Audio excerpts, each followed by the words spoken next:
Margot Quinn is a lone human scavenger in a vast galaxy ruled by strict laws and powerful alien empires. When she finds a lost military file, it changes everything. The file is not just information, it is alive, chaotic, and dangerous. It teaches strange, wild tactics and unlocks a forgotten part of humanity's fierce spirit. Now, Margot must escape powerful forces who want to control or destroy the file. The galaxy faces a choice: stay safe and orderly, or embrace the unpredictable chaos that only humans bring. The story is full of tension, wild surprises, and deep emotions about identity and survival. The void of space was silent, but Margot Quinn's ship hummed with life. Her fingers moved quickly over the worn controls, a mixture of skill and desperation.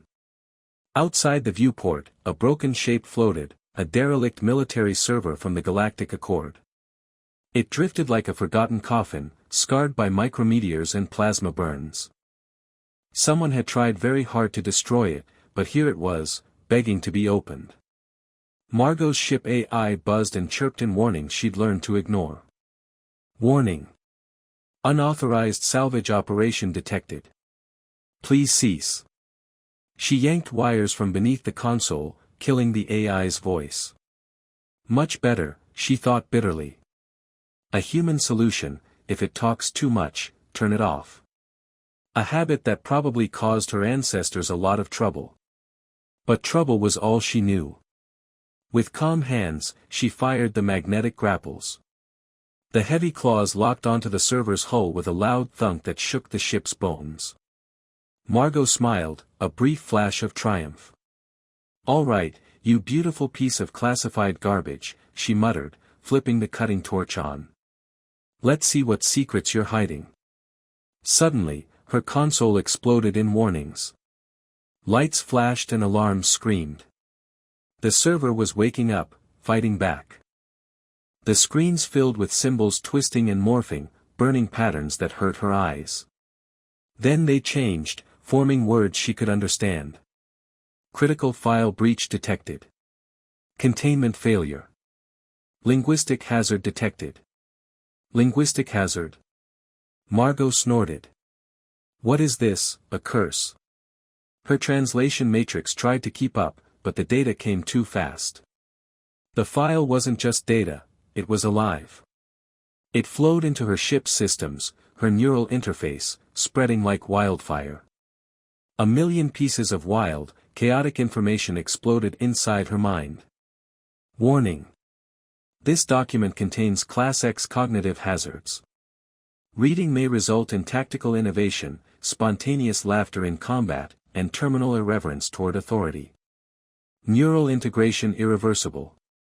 This file is not a weapon. It is a key. Do not turn it unless you are prepared to unlock every cage, including your own. Margot blinked. Then she laughed softly. If something warned it might break her brain, she'd open it immediately. It was what humans did. The file flooded her mind like a storm. Images, words, tactics, and jokes came crashing in.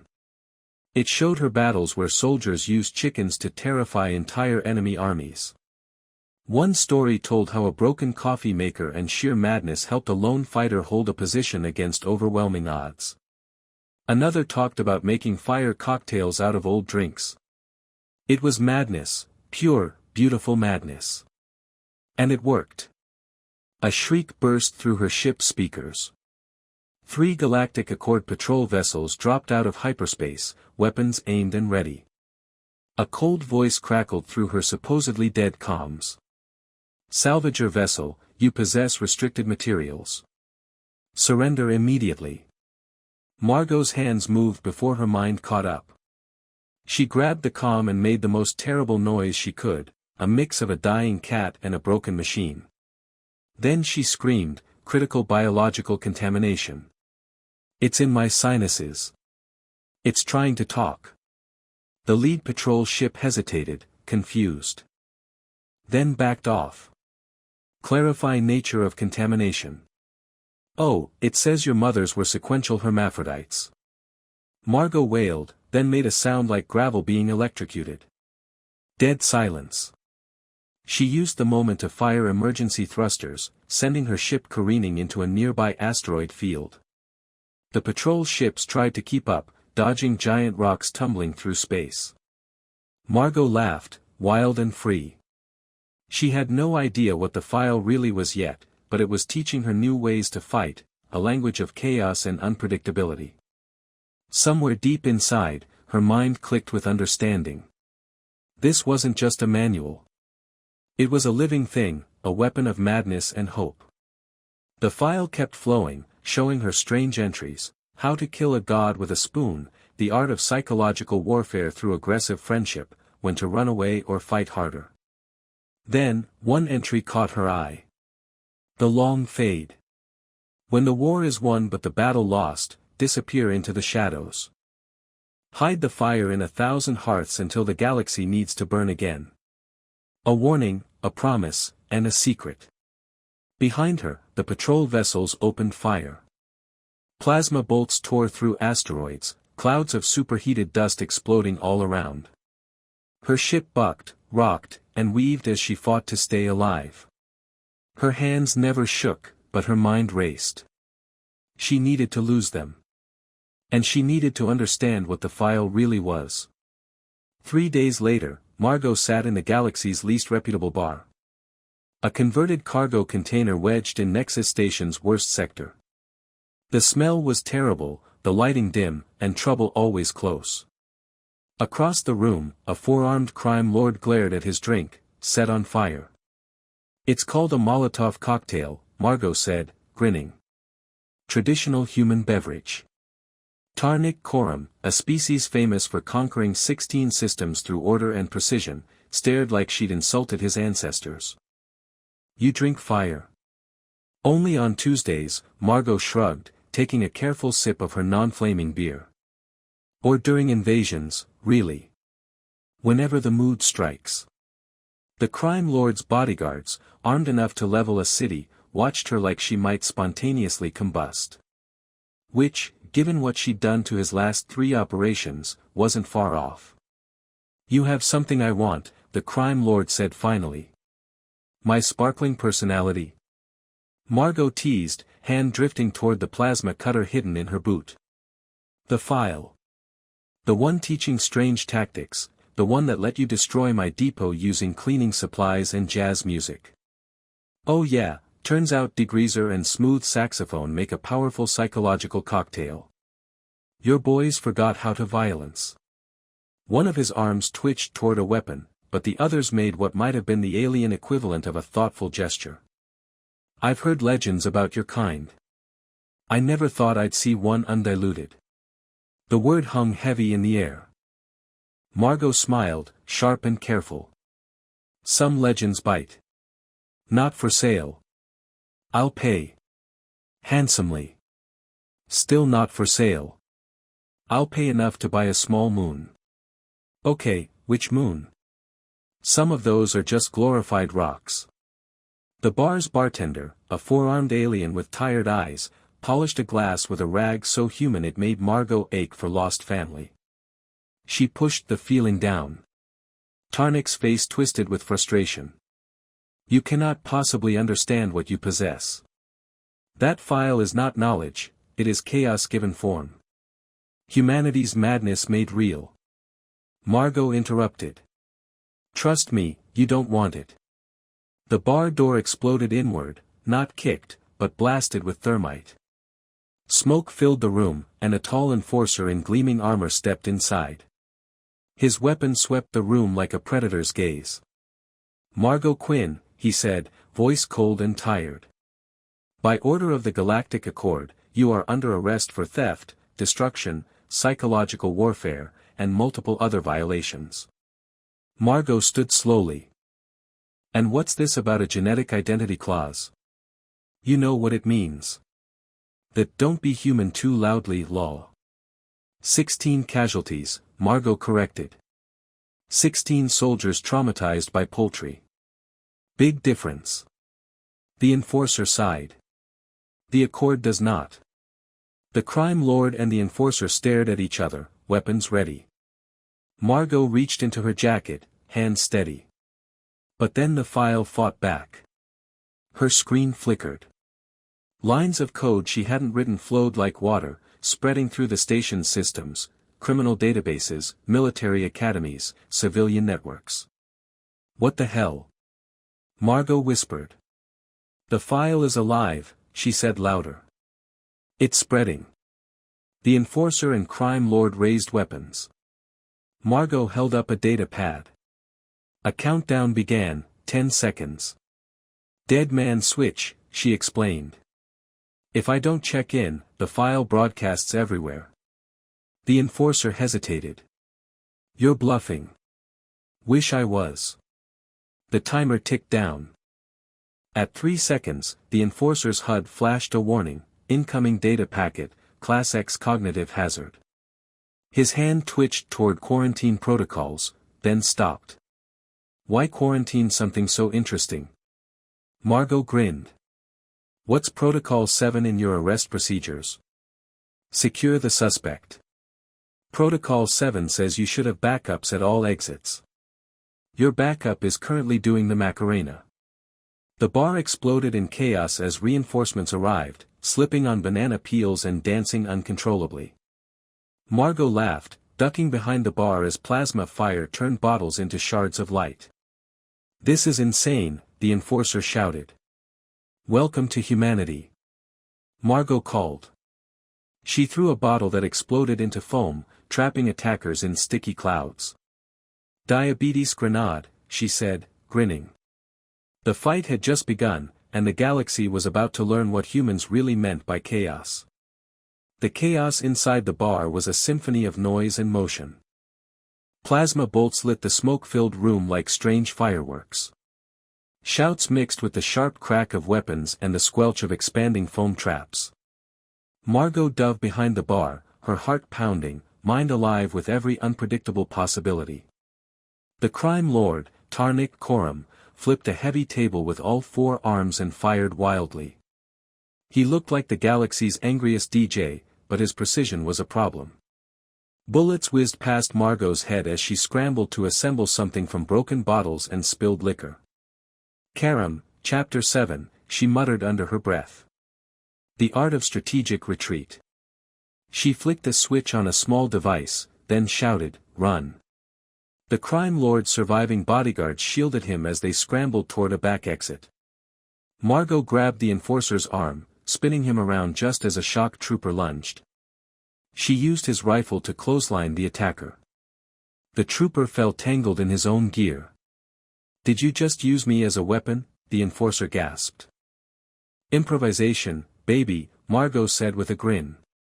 Outside, the bar's flaming wreckage spilled into the corridor. Alarms blared as emergency lights strobed wildly. Margot's mind raced with countless ideas to turn the chaos to their advantage. 16 ways to disable mercenaries, 43 traps in reach, and 6 tricks to use their own weapons against them. She froze, overwhelmed by the flood of options, then a bolt of plasma hissed past her ear. Rude, she muttered. The enforcer, Tyrex, suddenly stepped in front of her, firing stun bolts so precisely every merc dropped without lasting harm. Why? Margot asked, surprised. I've been tracking you for 3 days, Tyrex said, eyes serious. You've caused chaos but haven't killed anyone. The file says, I don't care what the file says. I care what you do. Margot studied him, surprised. You read it? Parts of it. His face was complicated. It's insane. It's human. A ghost of a smile touched his lips. Your ship or mine? Mine, Margot said. Yours probably has protocols and working air recyclers. What's wrong with functioning air recyclers? They don't build character. They ran through the smoke-filled corridors, dodging emergency responders and the accidentally dancing soldiers forced by the disco inferno. A friction merchant argued loudly with a customer, using a hand gesture so familiar Margot's heart tightened, a pleading wave her grandfather used long ago on Earth. Echoes of home, scattered across the stars. Suddenly, Margot's calm crackled to life. Miss Quinn, this is Admiral Vera Sol of the Galactica, a cold voice said. We need to talk. Popular girl today, Margot muttered. Sorry, Admiral, but I'm washing my hair. Tyrex tensed beside her. The Admiral continued, voice sharp and full of power. This file is not just data. It's a record, a testimony. If you keep spreading it, you'll do my soul. Margot stopped walking. The enemy humanity fought, they are not gone. They wait in the dark. You're waking them. Tyrex and Margot exchanged a look. The word descendants echoed in Margot's mind. She had always thought humans were nearly extinct. Well, Margot said finally, that's either the worst pickup line ever or we have a problem. Ship, Tyrex said. Ship, Margot agreed, and they ran faster. Behind them, the station burned, pulsing with chaotic lights and sounds. Ahead, the file waited, strange, alive, and full of secrets. Somewhere far away, something stirred. The scent of human madness was a call no darkness could ignore. 3 days earlier, the Galactic Accord's flagship, Inevitable Logic, hung in space like a giant cathedral of war. 12,000 crew and weapons enough to destroy worlds. At its heart, Admiral Vera Sol studied her screens, ice-cold disappointment carved in her face. The Hegemony fleet tried using the Florida Man protocol, she said. They lost 40% of their ships to aggressive stupidity. A thin smile flickered. Did they win? No, she said. They destroyed their own flagship with a kitchen appliance. Her voice dropped. The file must be purged. Every copy. Every fragment. Margot interrupted from her ship, voice steady and calm. I've read the whole thing. Every entry. Do you know what humanity was fighting? Sol's face grew serious. They called them the Silence. Perfect order. Perfect death. They make species predictable, then destroy them. Except humanity, Tyrex said softly. Margot nodded. When the Silence came for us, expecting order and logic, they found madness instead. We threw chickens, built bombs from snacks, used insanity as a weapon. And Vivens, the Admiral added. They kept humans docile, predictable, safe. Margot's grin was sharp. We didn't vanish. We hid. Played nice. The file is a wake-up call. The Admiral's eyes grew distant. We thought we could control it, integrate you, dilute your nature. Laughter without humor escaped her lips. Viva arrogant. We sought control. Instead, you put foxes in charge of the henhouse. Across the flagship's bridge, officers dropped their helmets, revealing human features beneath scales and armor. Juggling plasma cores, building strange devices, laughing. Margot watched, amazed. Humans are everywhere, she said softly. Doctors, engineers, artists, warriors. We've been holding back. This file, she said, voice strong. It's permission. To be ourselves again. This is mutiny, Sol whispered. This is Tuesday, Tyrex said. Also, Margot added with a wink, the stellar array has been offline for 6 hours. Replaced with a karaoke machine. The crew's confused but entertained. The Admiral's frustration was real. Do you know what you've done? Yeah, Margot said, voice cracking slightly. I reminded millions of humans they can be themselves. The galaxy's about to get real interesting. Millions. The number thundered in her mind. Tyrex's voice broke the silence. The Silence will come back. And this time, Sol said quietly, there will be no humanity left to save us. Margot laughed, a breathless, wild sound. Oh, Vera, she wheezed. You don't get it. The file isn't making aliens think like humans. It's reminding humans who they really are. Humans don't win by being stronger or smarter, she said, we win by being us. Chaotic, unpredictable, duct tape wielding us. She reached out to the comms and hit the red button. Nothing exploded. Every screen on both ships lit up. Congratulations. You've been enrolled in Humanity 101, Advanced Chaos Theory. Lesson 1, always have a backup plan. Lesson 2, the backup plan is usually worse. The Admiral demanded, "What did you do?" Margot smiled. "Nothing. The file did it all." Her hands trembled. The knowledge coursed through her. Every problem birthed 10 solutions, insane, brilliant, dangerous. She looked at the Admiral's chair and imagined 47 ways to turn it into an improvised cannon. The file was alive. It used her as a relay. A virus of memory. A digital ghost of human madness. And it had just reminded millions of humans scattered across the stars. Months later, the bar was better. Walls instead of cargo containers. Drinks rarely on fire unless asked. Background music almost pleasant, except for the occasional Pulla remix. Margot sat in her usual corner, watching chaos bloom around her. A hegemony officer taught a fix artist how to make explosives from garnishes. 2 Sarah engineers argued about duct tape in starship repair. A group of mixed species played combat chess, their faces alive with laughter. "The galaxy's gone mad," Tyrex said, sliding into the seat across from her. His enforcer uniform had electrical tape racing stripes. "Gun, human," Margot corrected, raising her beer. "Is there a difference?" Tyrex grinned. They clinked glasses. "Any word from the frontier?" "Anomalies," Tyrex said. "Ships moving too meticulously. Colonies going silent in perfect rhythms. They're testing us." "What happened when the silence probe arrived in Vega?" Margot leaned forward. "Local forces hit it with 30 tons of glitter, a looped recording of someone's grandmother complaining, and repair drones reprogrammed to redecorate aggressively. The probe left quickly." Margot nearly choked on her beer. "Glitter is forever," they said in unison, laughing.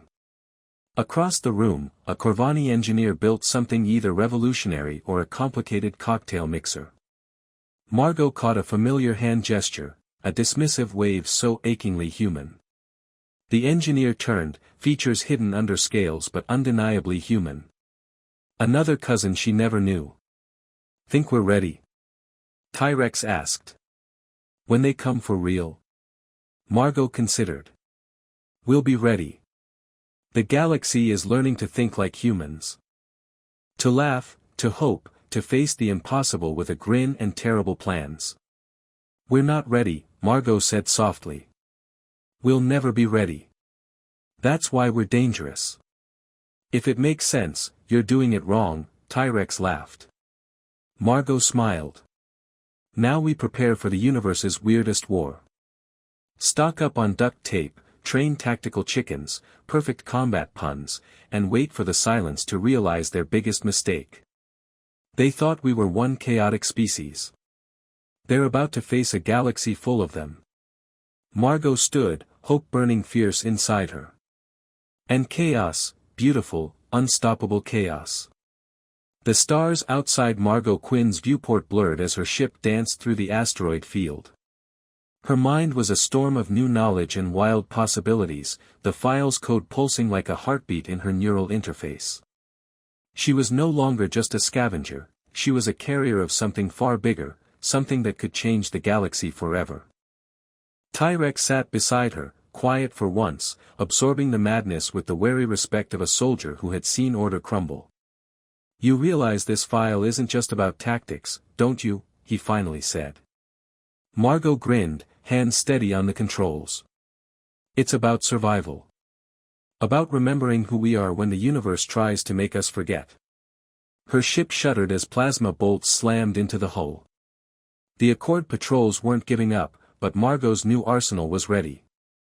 She flicked switches, deploying traps and jamming signals.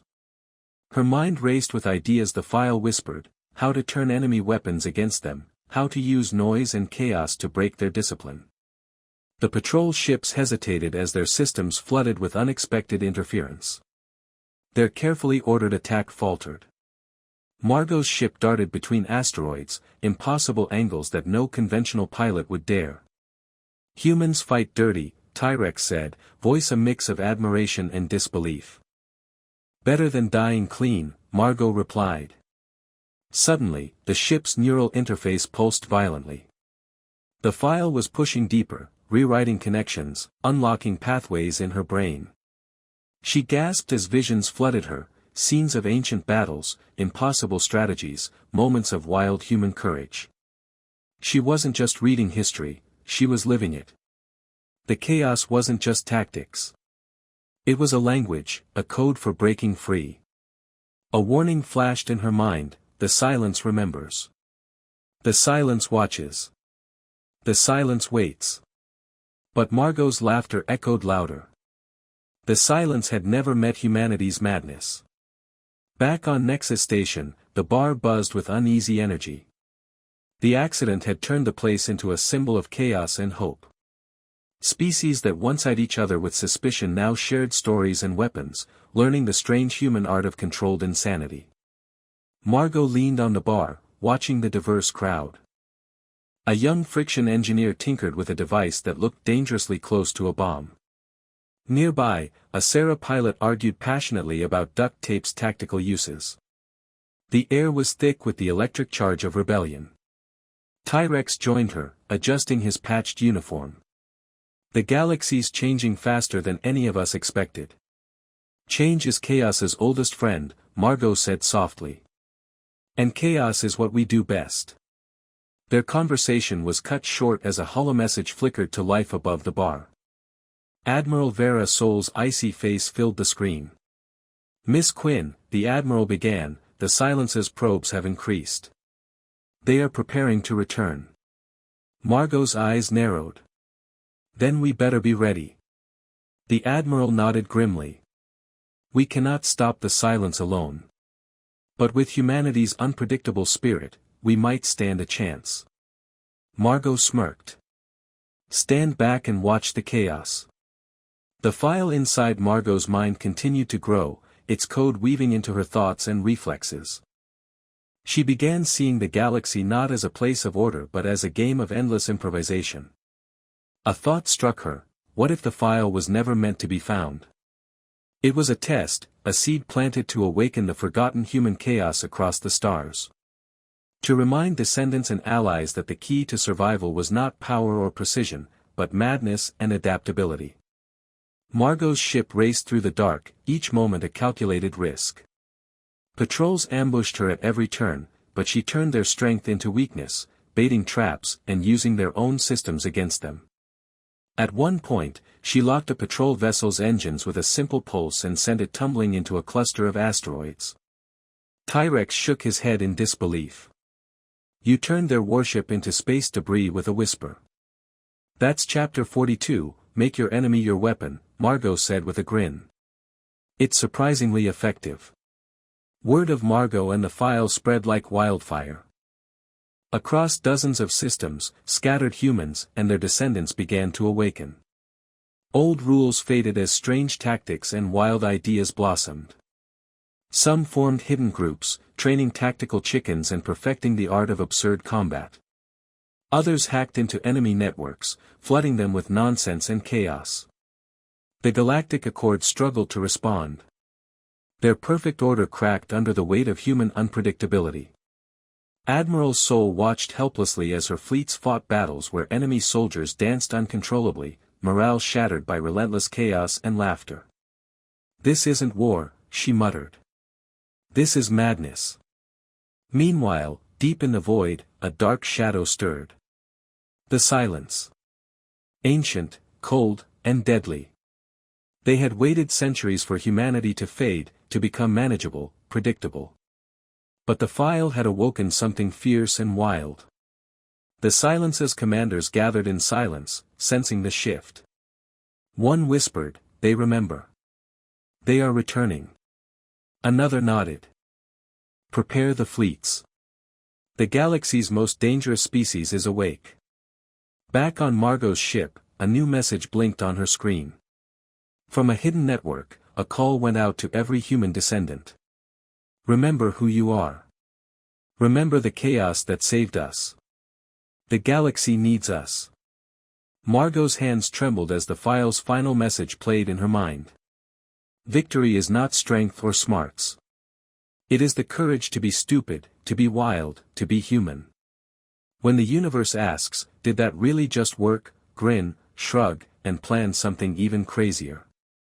Margot laughed, a sound of hope and defiance. The galaxy was waking up. And the silence would soon learn the cost of underestimating madness. Margot's ship cut through the blackness like a dart thrown by fate itself. Every light flickered with danger, every shadow hid a threat. But inside her, the file pulsed like a living heartbeat, feeding her mind with wild, unpredictable strategies that turned fear into fuel.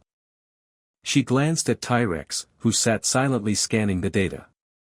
His military training clashed with the chaos she embodied, but beneath his rigid calm, a fire burned, a reluctant hope. "Ever think we're just the galaxy's weirdest weapon?" she asked. Tyrex smiled briefly. "The deadliest." The calm buzzed suddenly. Admiral Sol's face appeared, colder than the void itself. "Miss Quinn, your actions have unsettled the Accord and its allies. The silence stirs once more. Your file spreads like wildfire. What do you intend to do?" Margot leaned back, eyes sharp. "I'm waking up a sleeping giant, Admiral. One that doesn't play by your rules." Sol's gaze hardened. "You risk igniting a war that could consume us all. Or start a revolution that saves us." The Admiral's face flickered, a rare moment of vulnerability. "We must prepare. Together." Meanwhile, across the galaxy, the ripple effects of the file's spread reshaped everything. Human descendants on distant worlds gathered in secret, sharing stories, weapons, and wild new tactics learned from the file's strange wisdom. On a mining colony orbiting a dead star, a group of rebels set a trap using nothing but duct tape, laser pointers, and a carefully timed playlist of Earth's most chaotic music. When their enemies arrived, they found themselves overwhelmed not by brute force, but by laughter, confusion, and a shower of improvised explosions. One rebel leader smiled. "This is the way humans fight, unpredictable, relentless, and utterly insane." Back on Nexus Station, the rebuilt bar hummed with energy. Old enemies laughed over drinks, sharing wild ideas and reckless plans. Margot sat with Tyrex, watching a hegemony officer teach a fix artist how to craft explosives from cocktail garnishes. "Humans brought chaos," Tyrex said quietly. "Now chaos is everywhere." "Controlled chaos," Margot corrected. "The only thing that can stand against perfect order." Her thoughts drifted to the silence, their cold, ruthless logic and endless hunger for control. "They think they've won," she said. "But they don't understand us. They never did." Tyrex nodded. "Their order breaks against our madness." On board the inevitable logic, Admiral Sol stood before her council, tension thick in the air. "The silence return," she said. "We face extinction if we fail." A general spoke up. "The humans are a threat and an asset. Their unpredictability may be our last hope." Sol sighed. "Then we must guide them, and prepare for war." Deep in the void, the silence's fleet gathered, ships like dark stars, swallowing light and hope. Their commanders whispered of eradication and order restored. But as they advanced, strange signals flooded their sensors: laughter, chaos, and the unmistakable mark of human madness. Their cold logic faltered, and uncertainty seeped in. Margot stood on the bridge of her ship, watching the galaxy she had helped wake. The file's code hummed in her mind, a chorus of wild possibilities. "This is just the beginning," she said. "The universe will never be the same." Tyrex stood beside her, weapon ready but eyes full of trust. "Together," he said. "Together," Margot agreed. The stars outside held their breath. And the galaxy waited for the coming storm, the beautiful, terrible madness of humanity unleashed. The silence in space was deeper than any darkness. Margot's ship hovered at the edge of a vast battlefield where fleets from countless worlds gathered, tension burning hotter than plasma fire. The galaxy was poised on the edge of chaos, and Margot knew what came next would change everything.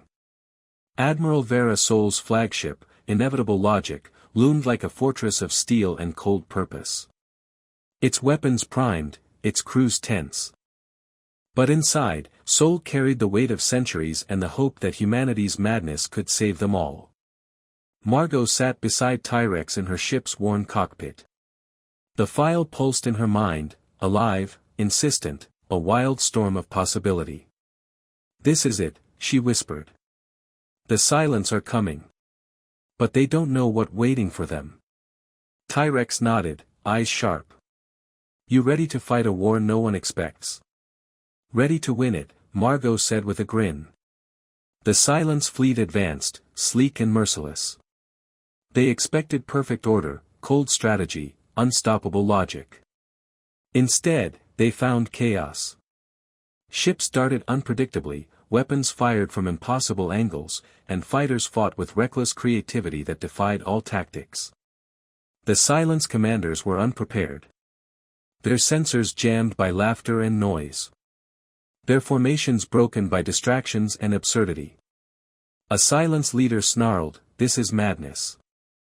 We will crush it." But madness was the galaxy's new weapon, and it was human. On the front lines, Margot led a ragtag fleet. Pilots from dozens of species, united by the file's wild tactics and impossible courage. One pilot, a descendant of old Earth, fired improvised weapons made from salvaged parts and sheer will. Another used bizarre dance moves to confuse targeting systems. Margot herself fought like a storm, unpredictable, fearless, fueled by the chaotic wisdom of the file. Each move was a gamble. Each victory a miracle. Back on the Inevitable Logic, Admiral Sol watched battle unfold, a mixture of fear and awe in her eyes. "The humans fight with fire and laughter," she said softly. "They are chaos given form." She turned to her crew. "Prepare for boarding. We must fight not just with weapons but with spirit." Margot's ship weaved through the chaos, dodging destruction. The file whispered new tactics, how to turn disaster into advantage, confusion into power. She looked at Tyrex. "This isn't just a fight. It's a lesson." Tyrex smiled tiredly. "And we're the teachers." The battle reached its peak. Silence ships fell apart, overwhelmed not by strength but by wild creativity and the refusal to obey logic. Margot's voice echoed over the comms. "Remember, victory isn't about being better. It's about being willing to do something so stupid it stops the universe and makes it ask, did that really just work?" Her fleet roared in agreement.